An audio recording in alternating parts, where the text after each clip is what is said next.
Elles font rêver le monde entier. 1200 îles au milieu de lagunes turquoises et plages de sable blanc. Voici la carte postale des Maldives. Mais aujourd'hui, les Maldives, c'est aussi ça. Dans la capitale, l'état d'urgence est décrété depuis 15 jours.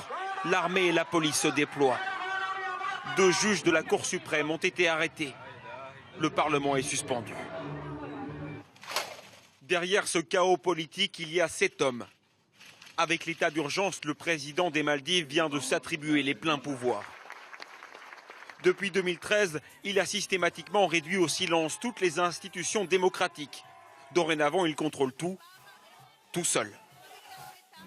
Pour comprendre ce qu'il se passe, il faut aller à Malé, la capitale. Les journalistes étrangers y sont désormais interdits, certains ont été expulsés. Nous nous faisons donc passer pour des touristes et nous filmons avec un caméscope de vacances.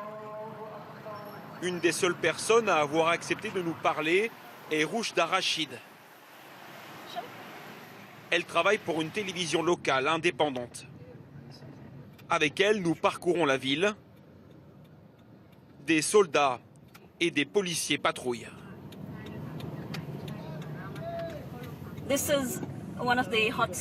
Voici un des points chauds. Il y a des collègues à moi. Nous sommes devant le Parlement. Je vous conseille de baisser votre caméra.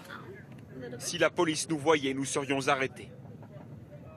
Que se passe-t-il? Le Parlement a été fermé et les députés tentent d'y entrer quand même. Mais tout est barricadé. Les députés, pourtant élus, sont en train d'être expulsés par la force. Ça, c'est l'autre côté des Maldives. Oui, personne ne le voit jamais. Les touristes ne le verront jamais. Dans les faits, nous sommes désormais en dictature. Une dictature visitée par 1 300 000 touristes chaque année, principalement venus de Chine et d'Occident. À leur arrivée à l'aéroport, les vacanciers embarquent immédiatement sur des bateaux pour rejoindre leur hôtel de luxe au milieu des eaux cristallines. Les remous politiques ne sont pas arrivés jusque-là. Oui, j'ai appris que le pays était en état d'urgence. Je pensais qu'il y aurait des manifestations, mais je n'ai rien vu. Je suis juste venu directement de l'aéroport jusqu'à l'hôtel, donc je ne sais rien, ça ne se ressent pas. Leur séjour sur le côté brillant de la carte postale contraste avec celui des habitants. Ces dernières années, plusieurs défenseurs des droits de l'homme, blogueurs ou activistes ont été menacés et parfois même tués pour avoir osé critiquer le régime. Certains faisaient partie de cette ONG. Les gens qui vivent ou qui ont vécu dans ce pays ne le voient pas comme un paradis. Ce qu'ils vivent s'apparente plus à l'enfer qu'autre chose.